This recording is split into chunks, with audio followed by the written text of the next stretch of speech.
Okay, so we are ready.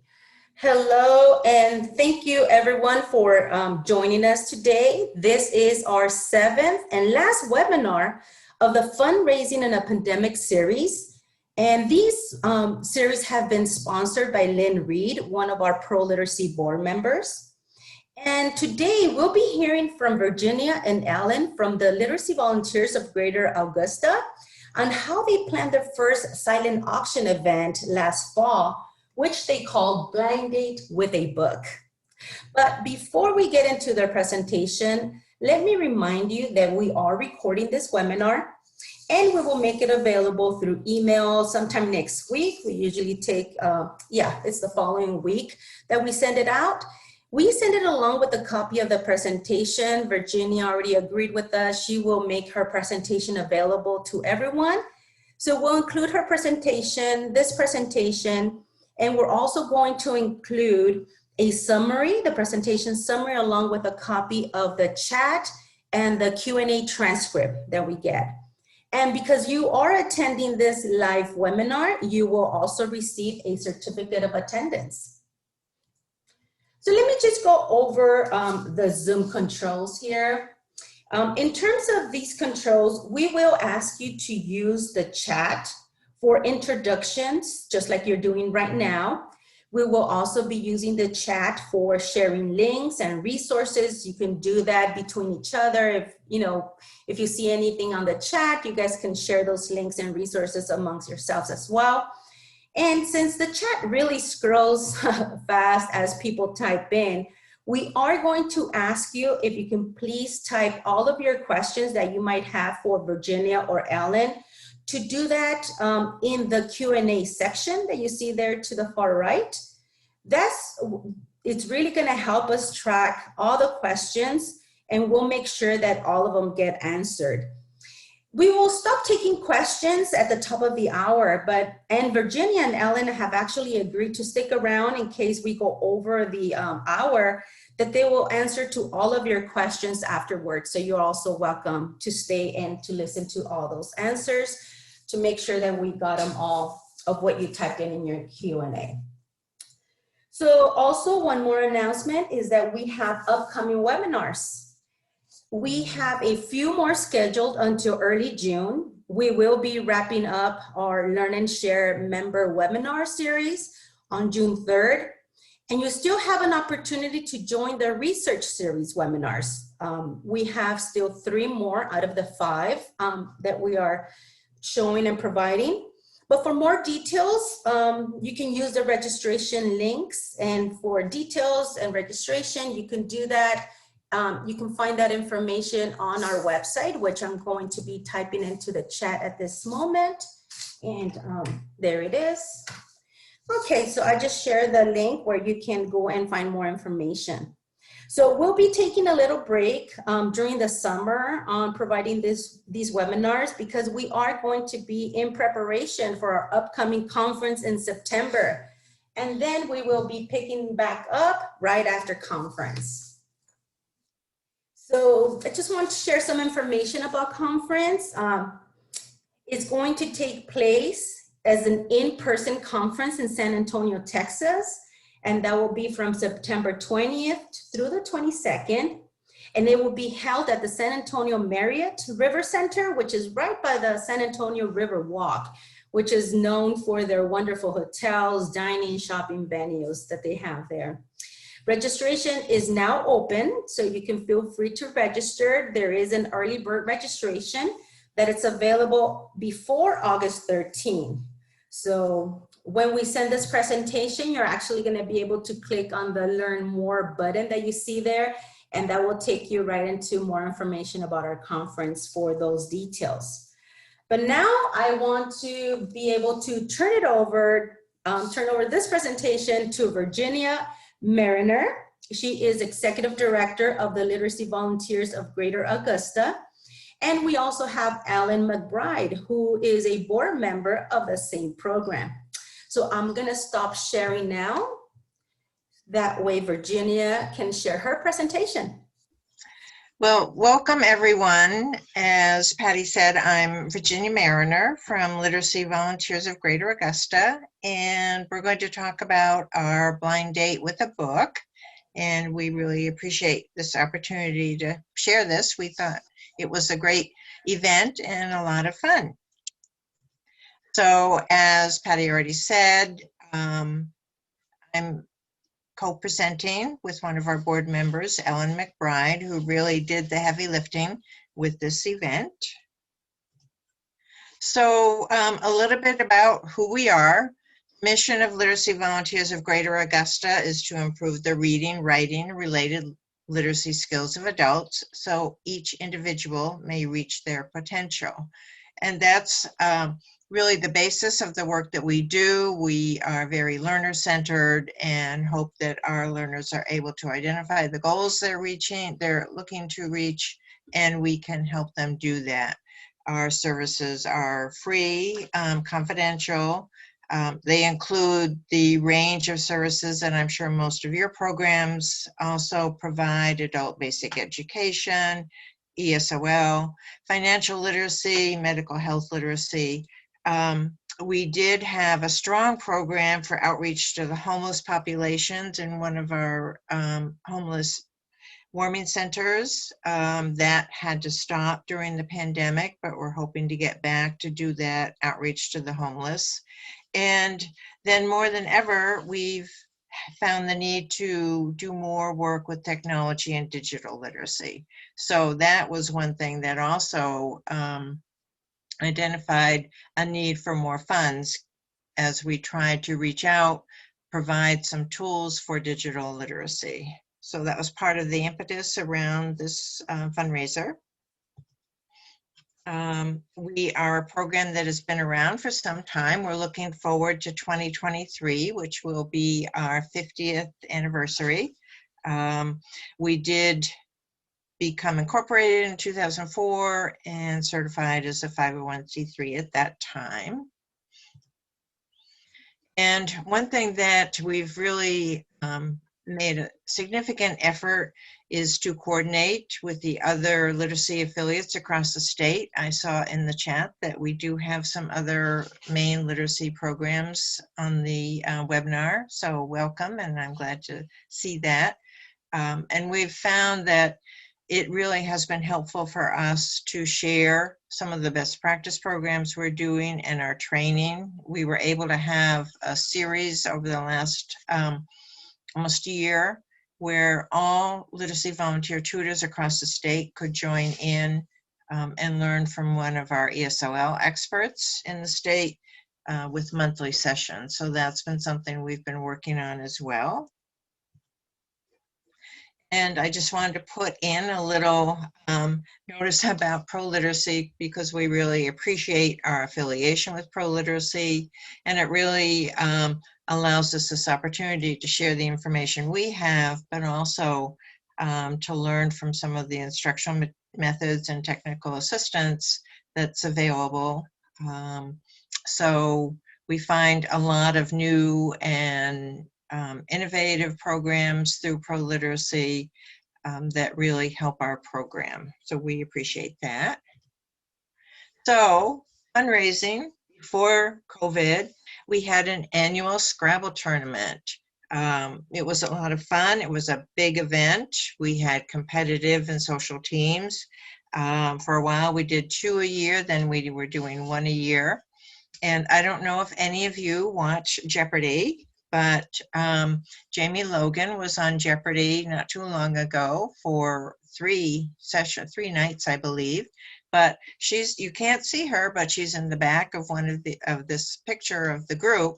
She was one of our strong Scrabble players and one of our volunteers. So we're very proud of Jamie and her participation, supporting our organization and being a champion on Jeopardy.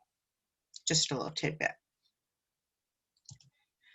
So also before COVID, one of the things we like to do is to recognize our tutors and have events that can support them. So we did have a plan to do a blind date with a book and a tea. So we didn't want to hold just a fundraiser, but a social tea to bring our tutors together so that they could have that chance to socialize, kind of expand their relationships with each other, and hopefully feel valued for the work they do. We even started to collect unique teacups so each participant could take one home with them along with any books they purchased. So now the teacups are wrapped up in my basement, but eventually we may have a time to do that. And we want to make mention of our community partner, Lithgow Library in Augusta, Maine. They were all set to allow us to have our blind date with the book and tea in their facility. They recently did some amazing renovations. It's a beautiful old building, and they were able to really keep some of that historic sense within the building. So that's where we were going to hold our event. And the other thing is that Lithgow Library partners with us, and they were also able to partner with us, which Ellen will talk to you about a little more in this event. So one of the things that are for our original event was reaching out to Maine authors. We feel very strongly in Maine about our authors. They're very special.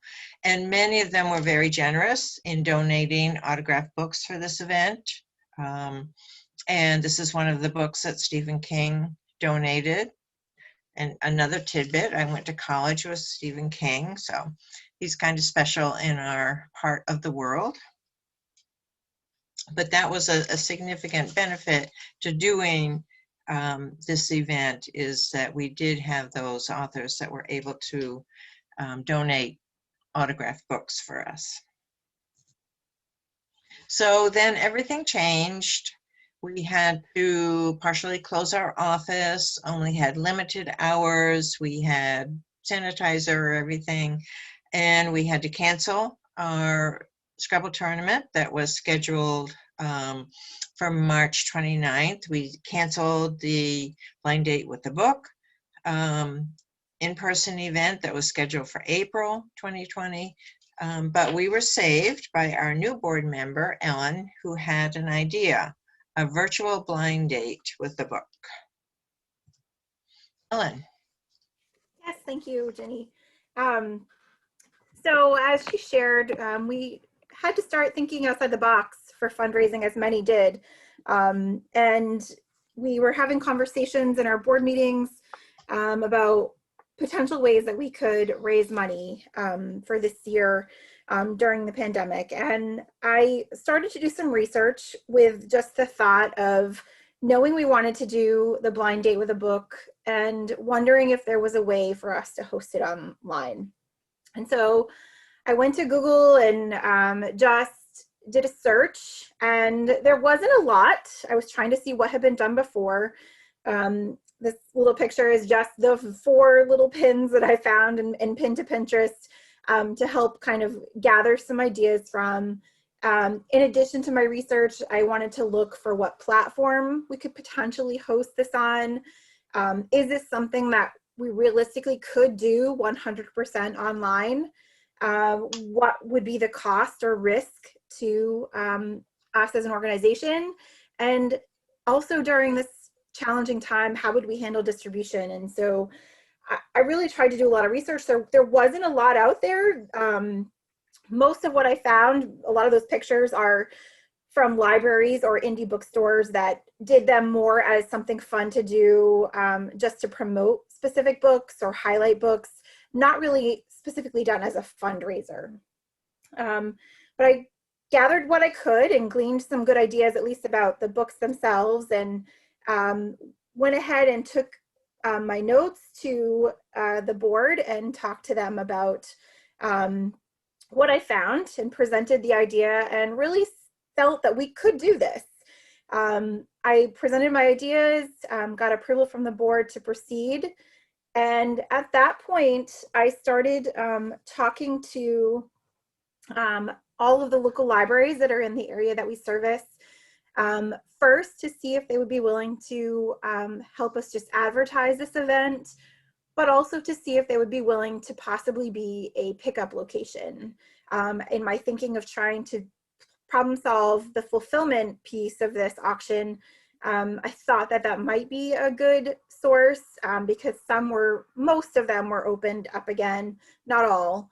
And so I was contacting libraries. I also contacted a local bookstore. This picture are some brand new books that a small locally owned bookshop gave us and donated brand new for our auction. And I started collecting books. Board members donated books. Friends of board members donated books. As Ginny already mentioned, we reached out to a bunch of Maine authors and asked if they would be willing to donate a book, and many did and autographed them. And then again, the locally owned bookstore donated some new books as well. And we were trying to be really selective. We really wanted these books to be high quality. So while yes, we did take used books, we were really, really picky with them and wanted them to really be in excellent used condition so that they were in good shape for this auction. So the next thing that I had to figure out was what kind of platform that we could use that would not cost a lot of money, be easy to use, and through a lot of searching, I ended up settling with betterworld.org for a couple reasons. Because one, I had my daughter had a friend use it for a senior project. And so we knew from the buyer's end that it was pretty seamless to use. Through my research, I found out that they really are designed for nonprofits and that they were very safe and secure to use, pretty good option. They themselves do not charge any fees to nonprofits to use them. And I encourage you to look them over because they have multiple options for fundraising in addition to auctions. Auctions is just one facet of the options that they offer you to raise money. They themselves, as I said, do not charge fees. The only fees that we incurred as a result of having our auction run through their website was the Stripe account. So you do have to set up a Stripe account. It's paired in conjunction with Better World. Once you've set up that account, everything runs incredibly smooth. It's pretty much, I think it was 3% to process credit cards for payments. So those were the only fees we were incurred as part of this auction.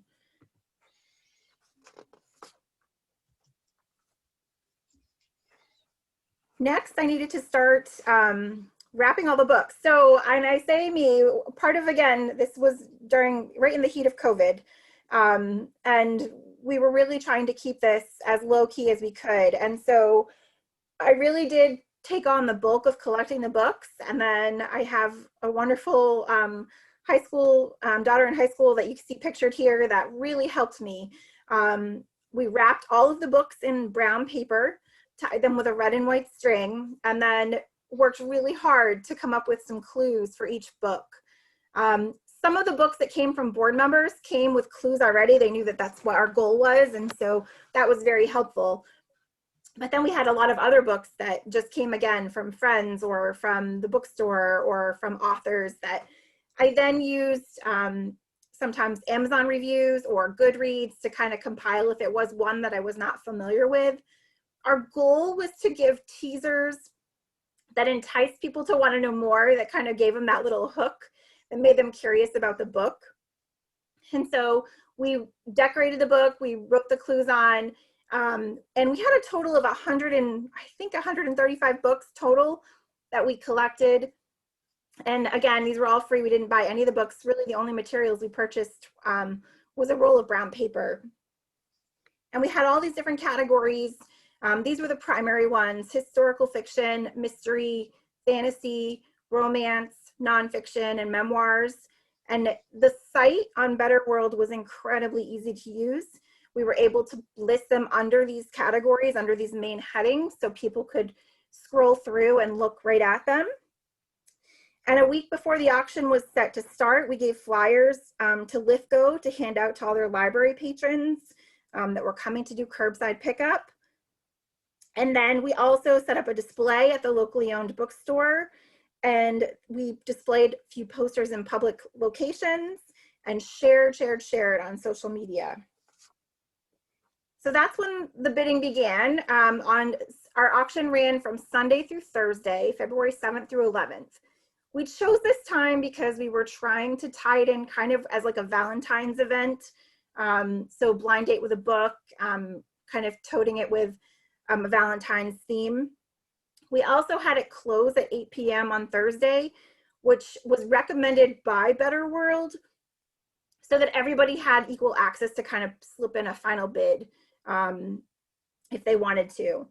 And then we ended it on the 11th, also in an attempt to get everyone their books before Valentine's Day, if at all possible. So on the auction site, it was listed that they had several choices of where to pick up their books. And I'll talk about that in just a second, but this is kind of just a screenshot of what the website looked like. This is after it was already closed. That's why it says bidding has ended. But you'll see that our books were listed as either NWA, which was new with an autograph, or new, or in excellent use condition. And all of our books were starting bids of $1 for youth books and $5 for everything else. Bidders were notified if they were outbid. So if they placed a bid, they were notified that they were outbid and given the opportunity to come back on and place another bid. So that was really good. That was, again, all done by Better World. So pretty seamless there. And bids were made in $2 increments. So if they bid 5 and then they were outbid, that person would outbid them by 7. And so then if you came back on to bid, it would have to be another $2. So as I said, the auction closed at 8 p.m. on Thursday. Again, Better World was amazing. They send out all the notifications to the winners, but they also, it's pretty seamless on our side. Everything was sorted. I sorted all the books by winners. You can see I've got them in boxes and bags and grouped together in bags. And through that, they were able to tell me whether they were going to pick up at the Lithgow Library, the Gardner Public Library, our LVA office, or whether they wanted to pay a $5 donation to have their books shipped to them. So those were their options. And they were given specific timeframes for our office, but then the rest were just on or after a certain date at the libraries that they were able to pick them up. We wrapped each set of books with a nice thank you note and a flyer from the office telling them about our work, telling them about what we do, so that hopefully if they were not familiar with us, that they learned more about us as well.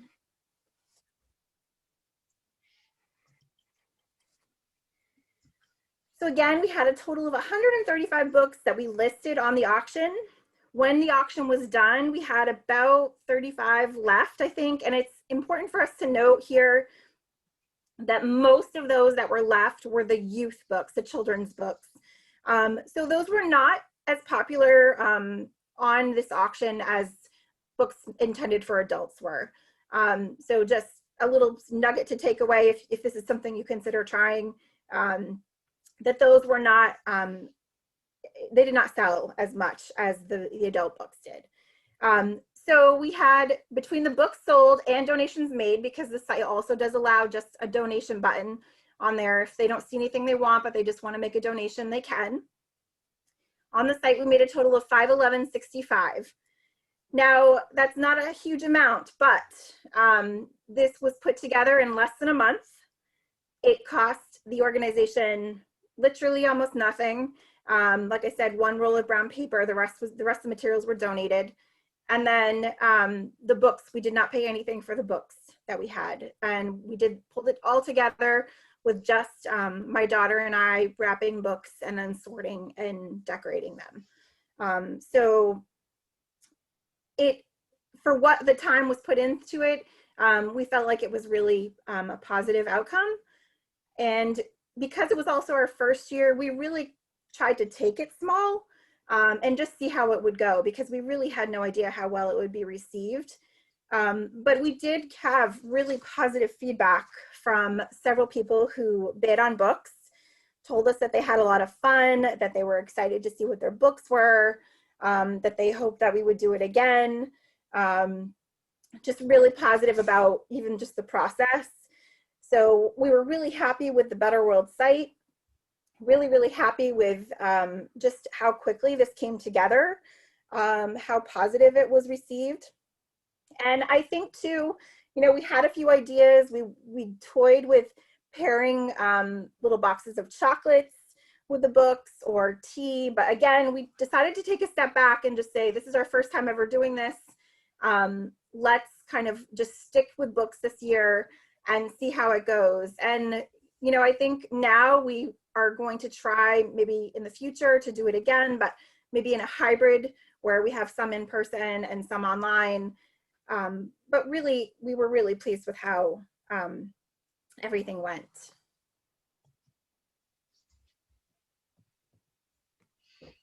So thank you, Ellen. It really was a lot of what Ellen and her family did. So we really appreciate that. We used a lot of social media to inform people. And we did a thank you on social media.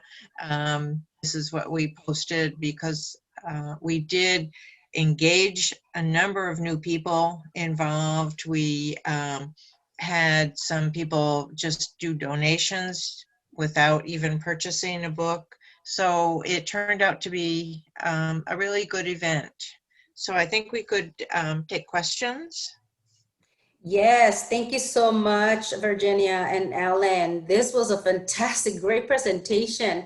Thank you really for sharing all your research and all your planning that it took, you know, to create this event. So I'm sure some of the attendees, some people listening to this webinar will be able to take some tips, and hopefully they'll be able to, you know, do things and replicate and, you know, maybe learn from here and do their own events, doing it online. So yes, I would like to invite all the attendees, if you can type your questions, you can do that at this time.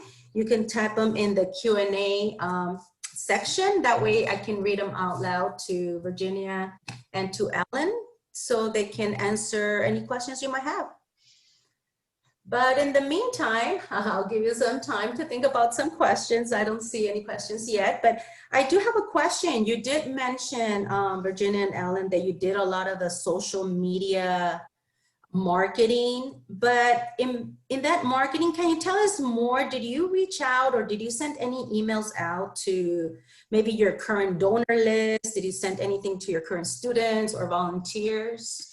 Yes, we did. So we sent to a list. We had a flyer made up and we sent that out electronically to our whole list of volunteers and tutors. We sent it, I sit on a couple of community groups and we sent it out to those folks. We sent it to our United Way partners so they could share with all of the organizations that are part of United Way. So we, and of course, I think the board members did a nice job in sharing the information with friends and family. Awesome, that's great. Thank you for sharing that. And I do have actually one more question. I don't see any questions posted yet, but one thing that I learned and I heard from you is that this was such a fun event and people liked it, participants. And I know that this coming year, maybe you can do that at hybrid. But is there anything that you would like to share with us? Anything that you might change or do differently from this first time? I know you took it low because it was a first time, but anything you might be able to do differently now that you have the experience? No, it could be hybrid. Ellen, do you want to respond? Ooh, I don't know. That's a good question. I definitely think I would love to see it, you know, bigger. Again, we tried to keep it really small this year. I'm not even really sure that I fully wrapped my head around, you know, how fully a hybrid would work and look, but I'm definitely interested in researching it more and kind of thinking about it and talking about it as a board. I do love the idea and I wish we could have, you know, if we're going to tie it again with a Valentine's theme or is sometime around that time of year, incorporating, you know, like a chocolate or a tea or something along those lines. But I don't think that there was anything that we did with this one that I wouldn't do again. I don't think, I mean, I think there was a slight learning curve with Better World, but you know, it would actually, once you got over the first couple hiccups, it was so seamless to use. And I loved how user-friendly it was. I don't know, Jenny, is there anything that you? Well, one thing that you had mentioned, which we learned, was that children's books didn't go over quite as well. Yeah. And I'm wondering if when you purchase a children's book, one of the things you're looking at, not just the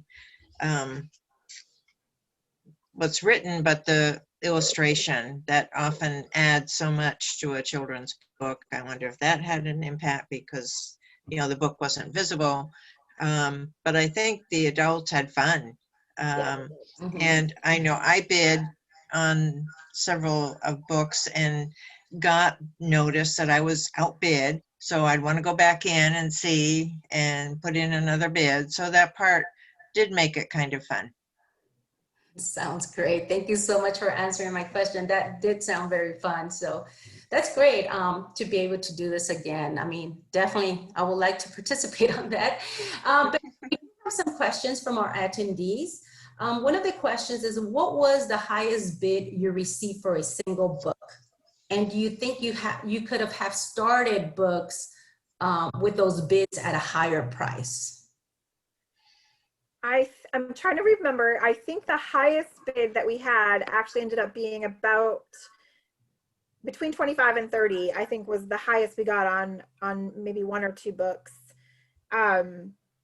We toyed with starting a little higher, but also kind of just thought, again, we're keeping it small, but most people knew that this was a charity to kind of raise money, and really people didn't disappoint. I mean, it was, I don't think a single book that we did sell went for just $5. I think that was a rare event. That was rare. Most did get bid on quite a bit. So I don't know. I think we probably could have, knowing it's for charity, but I think we did pretty well for only 100 books or so sold. And I think we were trying to keep it so that people wouldn't be too confused. So we had some basic amounts that they could consider rather than having a wide range of amounts to start the bidding. Yeah. Yes. Thank you. I hope that answers your question, Susan. She's also asking that if you don't have a calligraphy printing volunteer, she would like to know if labels with fun fonts will work. I think absolutely. I think whatever you have, and I mean, most of that fancy writing is from my daughter. So I think, you know, use what you have. If you have someone in your group that could do fancy writing, absolutely. If not, print it and, you know, stick it on the front. I think stickers, you know, having them printed, put a sticker on it would be perfectly fine. Yeah. Great. And we also have Veronica Trisona. She's asking, would it be possible for you to share a copy of the flyer that you used? If that will be okay, we can also add it to the package. I can share that. I'm not sure I can. Do you want me to try to get to it now or? Or no, definitely no. Just if you're willing to share, I think we can put it in the email follow-up that we sent. Yes. So, okay. So yes, Veronica, they'll be able to share that flyer with all of us. So we'll be able to put it in your email package that we send out after the recording. So that's great. Okay, I think we answered all of the questions that they had here in the chat and the Q&A. Great. So, well, I don't see any other questions. We'll let people get back to their day a few minutes before. So thank you so much for sharing with us today, Virginia and Ellen. It was really great. I really love the steps. I think that's, you know, what answered a lot of the questions. You told us everything you did, your research, your step-by-step, and how to get your fundraiser together. So I really hope this information will help others to run their own silent auction event virtually. If yes. if you're sending out the information, our contact information is there, and we'd certainly be open to speaking with someone if they had questions later.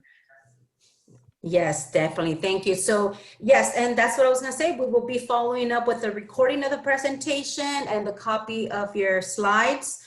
Thank you for making that available. And thank you for all the attendees. Thank you for attending.